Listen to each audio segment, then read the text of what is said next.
يا نبي سلام عليك، يا رسول سلام عليك، يا حبيب سلام عليك، يا رسول الله صلوات الله عليك، يا نبي سلام عليك، يا رسول سلام عليك، يا حبيب سلام عليك، يا رسول الله صلوات الله عليك. أبرز الله المشفع صاحب القدر المرفع، فملا نور الله يا رسول الله عما كل الكون أجمع. يا نبي سلام عليك، يا رسول سلام عليك، يا حبيب سلام عليك، يا رسول الله صلوات الله عليك. وكساد أسلام وشربين وبنا شربين تصادق ودنا وقد الهدايا يا رسول الله، وحمى الكفر تزعزع. يا نبي سلام عليك، يا رسول سلام عليك، يا حبيب سلام عليك، يا رسول الله صلوات الله عليك. مرحبا أهلا وسهلا بك يا ذا القدر الأرفع، يا إمام أهل الرسالة، يا رسول الله من به الآفات تدفع. يا نبي سلام عليك، يا رسول سلام عليك، يا حبيب سلام عليك، يا رسول الله صلوات الله عليك. في الحشر ملاذ لك كل الخلق تفزع، وينادون ترامى يا رسول الله، قد انتهى من هالنا أخضع. يا نبي سلام عليك، يا رسول سلام عليك، يا حبيب سلام عليك، يا رسول الله صلوات الله عليك.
Bismillahirrahmanirrahim. Assalamualaikum warahmatullahi wabarakatuh.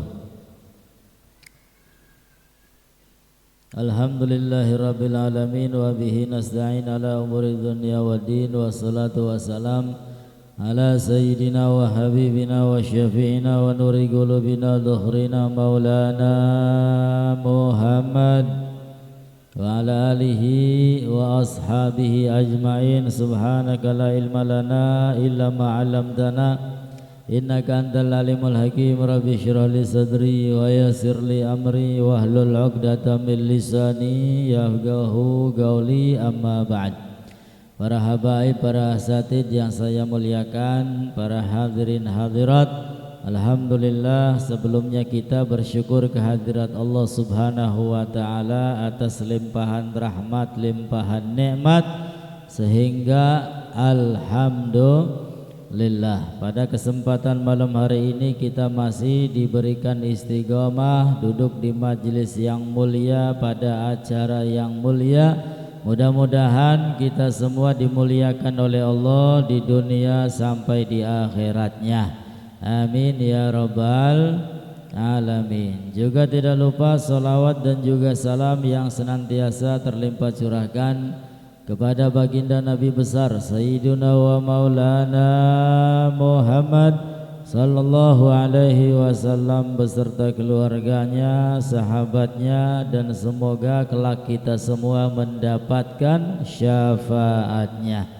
Amin ya Allah ya Rabbal alamin. Qala al-musannif rahimahullah ta'ala wa nafa'ana bihi wa bi ulumihi fid dharaini amin ila an qal faslun walladhi yujibul ghusla sittatu asya salasatun tashtariku fiha ar-rijal wan nisa wa hiya al-iltiqa al-khitanaini wa inzalul mani wal maut wa salasatun tahtasu bihan nisa wa hiya al-haidu wan nifasu wal wiladah.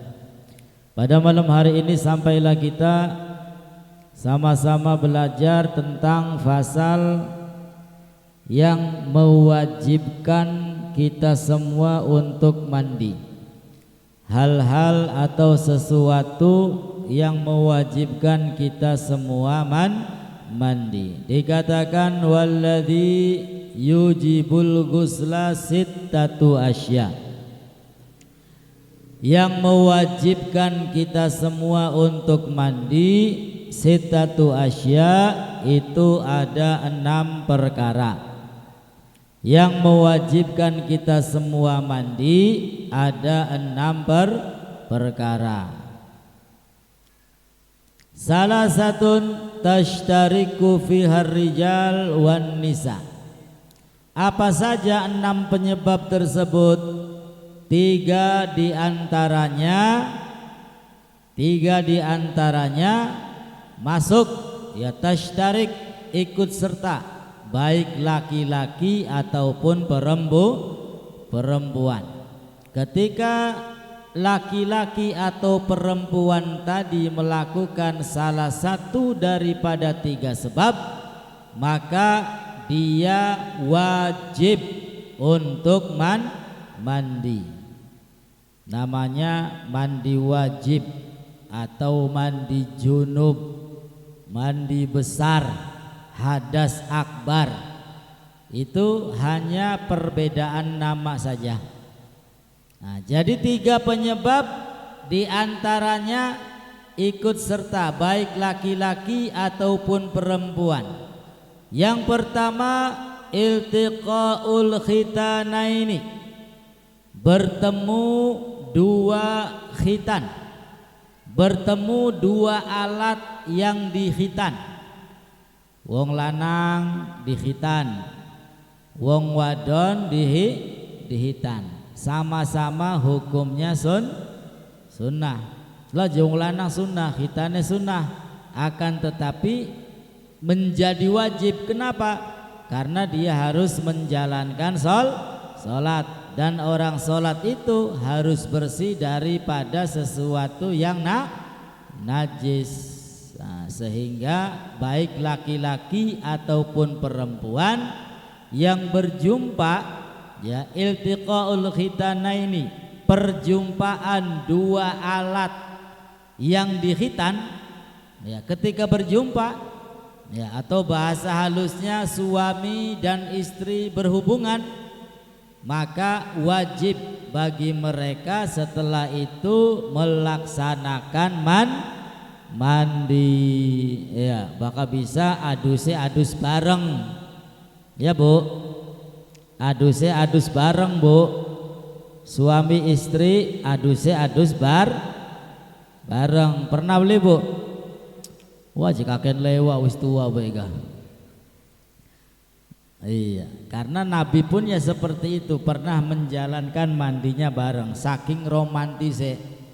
Ya, kula sampean mau beli kalah kenang tua, tua akan lewat ya. Nah, sehingga mandi bareng, jalankan walaupun sekali, ya ikut menghidupkan sunnah Nabi kita Muhammad sallallahu alaihi wasallam. Jadi suami istri ketika berhubungan setelah itu wajib bagi mereka mandi, iltiqaul khitanaini. Lalu perkara yang kedua, wa inzalul mani, keluarnya mani, keluarnya air mani. Yang keluar itu ada mani, ada wadhi, ada madhi. Tapi kalau yang keluarnya mani, wajib baginya mandi. Baik keluarnya itu dalam keadaan dipaksa atau keluarnya melalui mimpi, mimpi basah. Nah setelah itu wajib bagi dia mandi. Dan yang ketiga, wal mautu, mati, meninggal dunia. Makanya orang yang meninggal itu wajib untuk dimandikan. Yang pertama dan yang kedua berjumpa antara dua alat yang dihitan, dan juga yang keduanya keluar mani, otomatis adus dewek. Ya, tapi bakal wong mati ya diadusi. Nah, ya, sebab orang bisa adus dewek. Mati adus dewek ya sing layat pada Melayu. Ya. Ada pengecualian, kecuali matinya dalam keadaan syahid. Ya, mati dalam keadaan berperang melawan orang-orang kufar atau mujahid-mujahid Palestina yang sedang berjuang dengan melawan Israel, melawan orang-orang kufar. Ya, itu tidak wajib dimandikan. Untuk apa? Sebagai saksi. Ya, dibiarkan langsung disolati dan dikuburkan untuk menjadi saksi bahwasanya dia adalah mujahid di jalan Allah Subhanahu wa ta'ala. Nah, tiga perkara tadi tashtarik fi harrijal wan nisa, baik laki-laki ataupun perempuan ketika berjumpa dua kelamin yang disunat. Kemudian ketika keluar mani, baik laki-laki atau perempuan. Dan yang ketiga mati, baik yang mati itu orang laki-laki ataupun perempuan. Kemudian wasalasatun tahtasu bihan nisa, dan tiga macam lagi, 3 poin lagi, tahtasu bihan nisa, khusus bagi perempuan. Ya, wong lanang beli manjing, khusus bagi perempuan.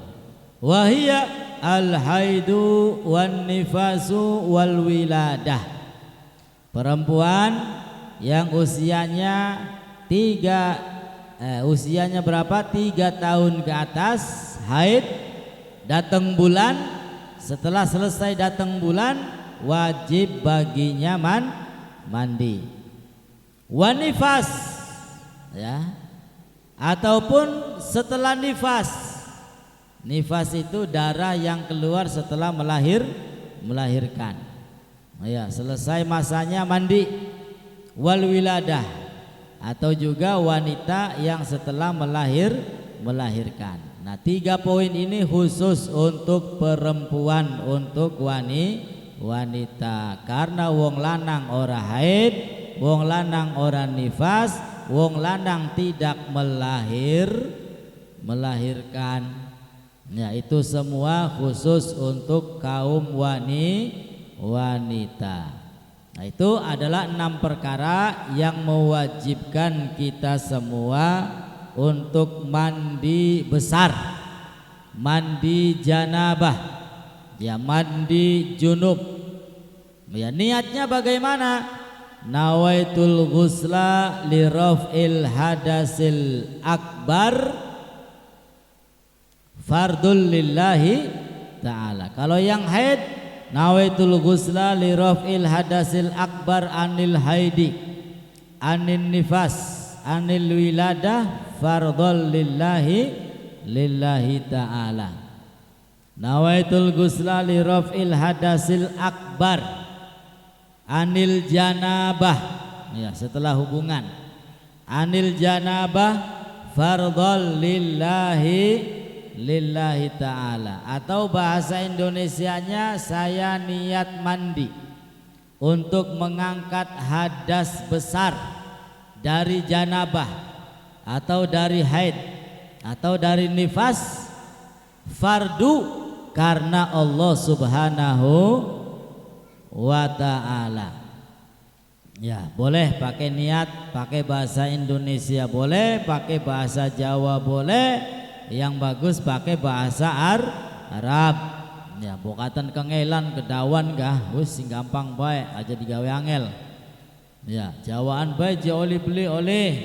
Ya, karena Allah Subhanahu wa ta'ala Maha tahu bahasa apa bae gak paham. Oh iya, beda bari kula sampean. Ya bahasa planet ya pelanga-pelongo kula sampean mah. Nah, Bapak Mani bahasa semut. Oh iya, Mama Gupron bae sing paham. Makoli. Nah, kemudian faslun wa furudul gusli salah satu asya. Pasal fardu-fardunya mandi itu ada 3. Kalau di dalam kitab Safinah disebutkan cuma 2 saja. Ya, di dalam Safinah cuma 2. Tapi di dalam kitab ini takrib nambah 1. Wa furudul gusli salah satu asya, fardu-fardunya mandi itu ada 3. Yang pertama an-niyatu.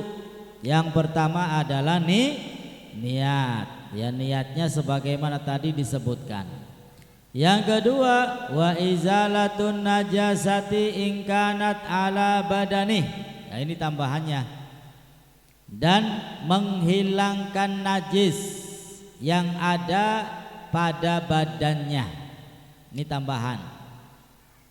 Wa isalul ma ila jami syari wal basyarah. Dan yang ketiga menyampaikan air ke seluruh rambut. Ya, baik rambut atas, rambut tengah, rambut bawah, semua yang tumbuh rambut airnya harus sampai. Wal basyarah, dan menyampaikan air ke kulit bagian luar.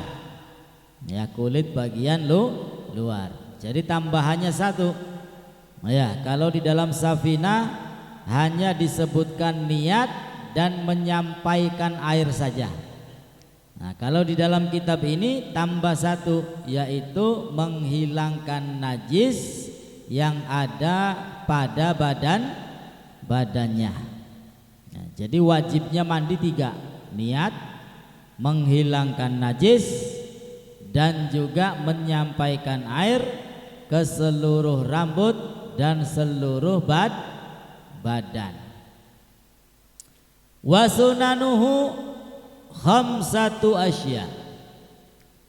Dan sunnah-sunnahnya mandi itu ada 5. Yang pertama at-tasmiyatu, membaca basmalah.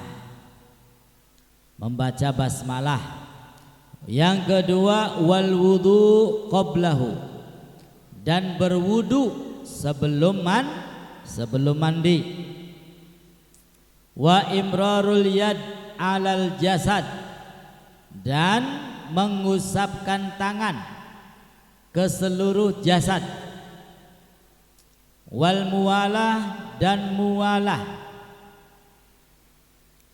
Wa taqdimul yumna alal yusra, dan mendahulukan yang kanan daripada kiri. Ya, sunnah-sunnahnya mandi 5. Baca bismillah, berwudu sebelumnya, lalu imrarul yad, mengusapkan tangan di atas jasad, artinya digosok dengan tangan. Wal muwalah, dan muwalah terus menerus berkelanjutan, jangan nunggu lama, jangan diputus dengan waktu yang lama, terus menerus.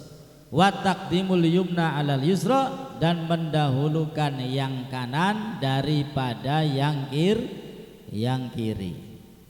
Jadi kalau diringkes, ya, kalau diringkes mandi yang sempurna, mandi yang sempurna sesuai dengan yang diajarkan oleh para ulama, ya. Di antaranya Al-Imam Nawawi Al-Bantani itu cebok, ya, bersuci, cebok, wudu, mandi, ya, cebok, wudu dan mandi. Ini kalau ingin mandinya sempurna. Jadi ketika setelah kita melakukan hal-hal yang mewajibkan mandi besar, maka cara mandinya yang gampang seperti ini. Pertama, kita dahulukan cebok bersuci, baik bagian depan ataupun bagian belakang. Dan jangan lupa diniati ketika bersuci istinja itu, ya kalau bisa ngeden lah beli papa supaya metu najise. Nah ya, ngeden beli papa. Ya, dahulukan bersuci dan diniati ketika bersuci, nawaitul gusla li raf'il hadasil akbar an mahallil istinja fardhol lillahi ta'ala. Saya niat mandi, saya niat mandi untuk mengangkat hadas besar, ya, an mahalil istinja, dari tempat istinja karena Allah Subhanahu wa ta'ala. Ya, bersuci depan belakang, ya, sampai kira-kira bersih, ya, kira-kira bersih, enggak ada najis.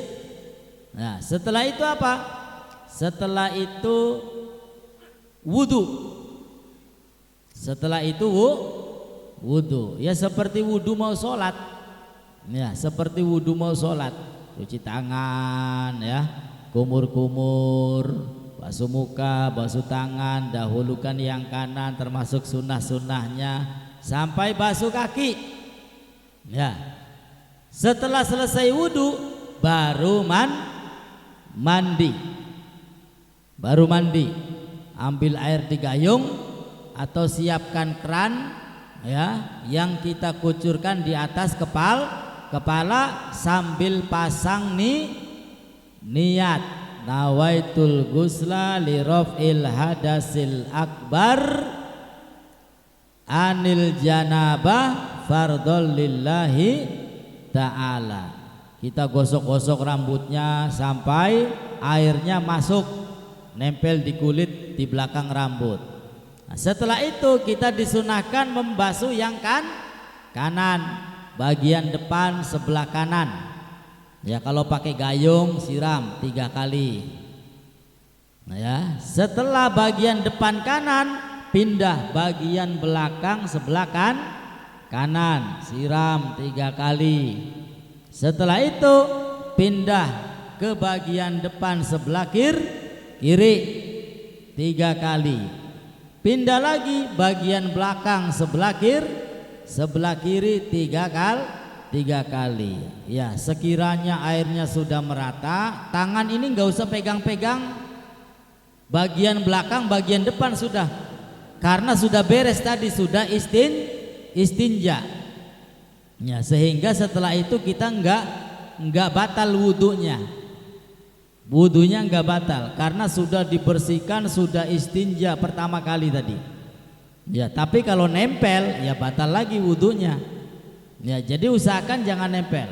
Semua sudah terkena air sambil digosok-gosok. Ya.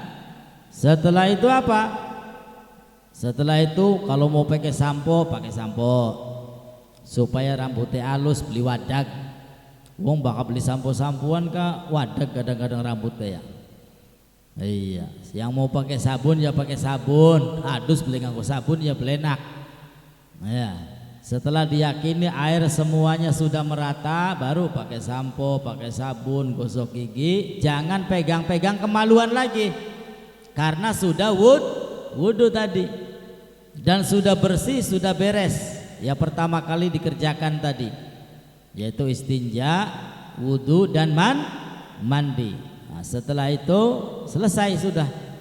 Ya, sempurnanya mandi itu seperti itu.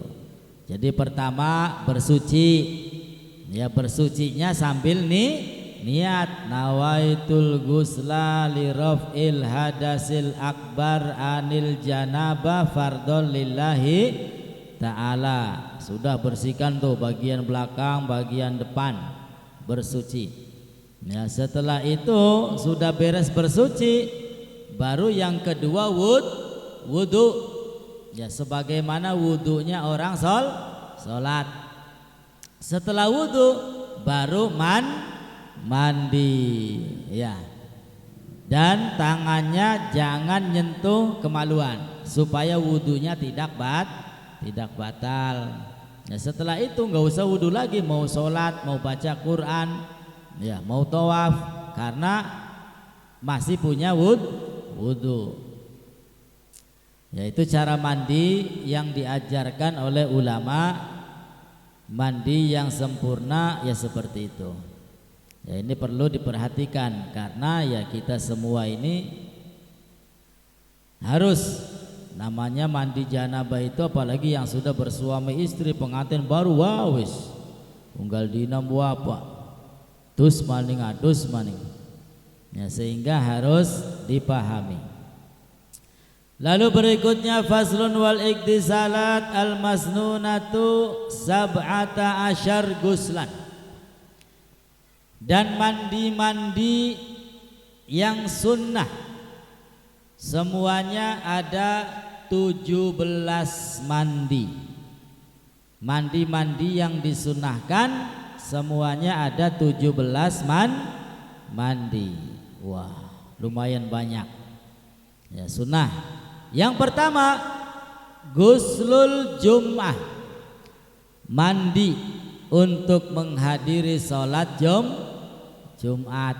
Karena sholat Jumat itu tempat berkumpulnya manusia aja sampai mambuwe plenguk. Wong ning sebelah beli betah mampu mungkin temen kayak durung adus sebuah pagi mengganggu orang lain. Sehingga disunahkan yang ingin sholat Jumat disunahkan mandi.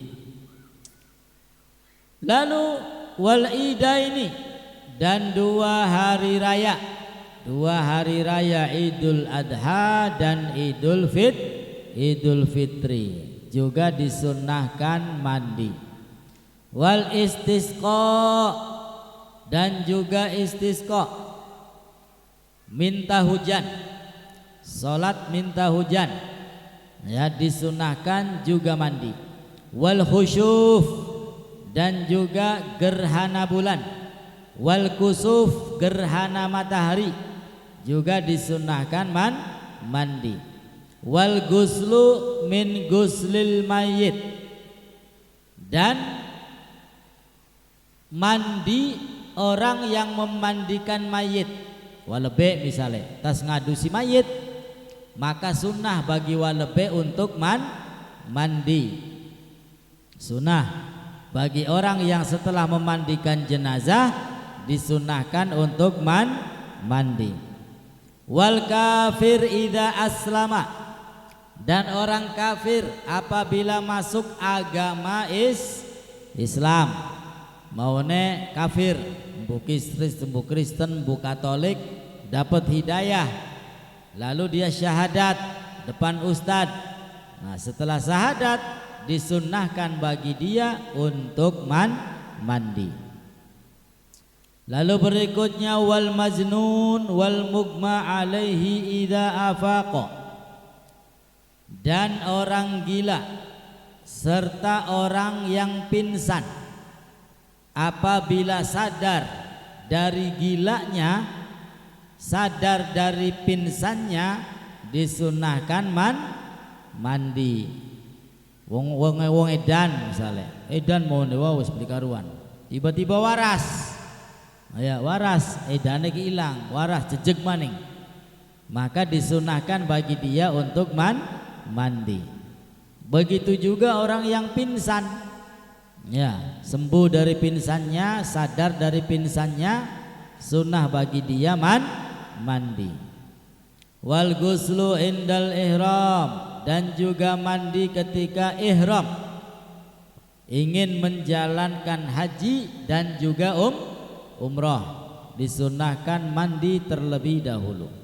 Waliduhuli Makkata, dan ketika masuk kota suci Mekah juga disunahkan untuk mandi. Walil wukuf bi Arafah, dan ketika hendak wukuf di Arafah, ya wukuf tanggal pira? Sanga ya, 9 Dzulhijjah. Ketika mau wukuf maka disunahkan juga untuk mandi. Walil mabit bi Muzdalifah, dan juga ketika mabit menginap di Muzdalifah disunnahkan mandi. Wali ramyil jimari salas, dan ketika hendak melempar batu juga disunahkan untuk mandi, ramyul jimar. Wali tawaf, ketika hendak tawaf disunnahkan mandi. Wali sa'yi, ketika hendak sa'i juga disunahkan mandi. Wah sing akeh-akeh langsung begini tawaf, pragat tawaf, sa'i. Oh ya. Ora adus maning kengelan lah, bergelis pragat ya. Oh ya, umroh kan mengonon. Oh ya, pragat tawaf langsung sa'i. Ya, pragat sa'i langsung cukur. Oh ya, supaya gelis pragat. Walidukhuli Madinati Rasulillah sallallahu alaihi wasallam, dan juga disunahkan mandi ketika hendak masuk kota Nabi kita Muhammad sallallahu alaihi wasallam, yaitu kota Madinah Al-Munawwarah. Itu yang disunahkan, atau mandi-mandi yang hukumnya sunnah. Ya, mandi apa saja yang sering kita lakukan? Ya mungkin Jumat, ya sering. Itu setiap hari Jumat, karena kita semua laki-laki ya menjalankan sholat Jumat. Kalau khusuf ya itu sangat jarang. Ya pemaning kafir manjing Islam ya, kula sampeyan sing awit lahir wis diadani wis dikomati. Alhamdulillah. Faslun wal mashu alal khufain jaizun wallahu a'lam bis shawab. Mudah-mudahan manfaat untuk kita semua dunia sampai akhiratnya. Yang sakit diberi kesembuhan oleh Allah, yang sempit rizki dilapangkan rizkinya oleh Allah, dan mudah-mudahan kita semua ditakdirkan selamat bahagia dunia sampai akhiratnya. Amin ya Allah ya Rabbal alamin. Walafu minkum. Wassalamualaikum warahmatullahi wabarakatuh.